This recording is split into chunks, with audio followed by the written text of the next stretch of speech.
Hello మామ, చేపలు చేపలు గోదావరి చేపలు ఎట్టున్నాయి చూసారా? ఈ రకం చేపలు మామూలుగా ఉండవు, సూపరు. ఈ అక్కలకు పెద్ద లైక్ వేసుకోవాల్సిందే, ఎందుకంటే ఆ చిన్నపిల్ల చూడండి పడవ మీద ఎట్లా నడుస్తుందో. అబ్బో, మామూలు కాదు అసలు. మా ఊర్లో విశేషాలు చూడండి చూడండి. ఇక మనం మీడియాలోకి వచ్చేస్తే ఇది మా ఊర్లో ఉండే గోదావరి అనమాట. గోదావరి అంటే చిన్న పెద్ద గోదావరి, చాలా పెద్ద గోదావరి. ప్రస్తుతానికి అయితే మిమ్మల్ని మీ వీడియో చూపెట్టడానికి కారణం ఏంటంటే, ఎండాకాలం తర్వాత వాతావరణం మారిపోయి గోదావరి వచ్చింది. ఇగో ఇలా మొత్తం ఆ ఒడ్డుకి ఈ ఒడ్డుకి పాడడం వల్ల మొత్తం పడవలు ఎంత ఉందన్నమాట. ఈ అక్కలు ఒకసారి చూడండి ఎలా ఉన్నారు.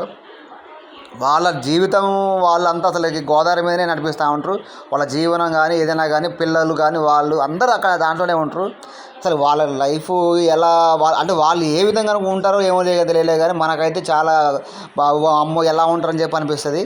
ఆ చిన్నపిల్ల చూసారా ఎలా పడవ మీద ఆడుకుంటుందో. వాళ్ళకి ఆ చిన్నప్పటి నుంచి ఆ వాతావరణం అలవాటు కావడం వల్ల వాళ్ళకి అదే ప్రపంచం అనమాట. ప్రస్తుతం మీకు కనపడే వచ్చేసి మా ఊరి ట్యాంకులు అనమాట. మీకు ఇప్పుడు యువతల ఒడ్డు నుంచి నేను చూపిస్తున్న వీడియో. అవతల ఒడ్డు వచ్చేసి మనకి పర్ణశాల, ప్రసిద్ధిగాంచిన శ్రీరాముడు తిరిగిన పర్ణశాల అవతల ఒడ్డులో ఉంటుంది అనమాట. మేము అవతలకి వెళ్ళాలన్నా కానీ మాకు పడవ ఇవన్నీ ఉంటాయి. అంటే ఒక్కోసారి పడవ ఉండదు. చాలా రోజుల క్రితం బ్రిడ్జి ఉంటే మంచిదని చెప్పి అనుకున్నాము, కానీ బ్రిడ్జి ఒకప్పట్లో శాంక్షన్ అవుతాయి అని చెప్పి అన్నారు, కానీ అది కాలేదు. మళ్ళీ శాంక్షన్ కావాలని చెప్పేసి దేవుని కోరుకుంటున్నా. ఒకసారి ఈ వీడియో చూడండి. ఓ అన్నలు గోదావరి కాడికి వచ్చారు. చేపలు వాళ్ళు అప్పుడే వల లాగేసరికి అన్నోళ్ళు ఈ టేస్ట్ మాకు కావాలని చెప్పేసి చేపల కోసం గబగబా చేపలు తీసుకొని అక్కడే కడుక్కొని శుభ్రం చేసుకుంటున్నారు. ఎంత లైఫ్ అసలుకి. ఓకే మామ, బాయ్. హలో మామ, మరిన్ని వీడియోస్ కోసం మన ఛానల్ని ఫాలో చేయండి.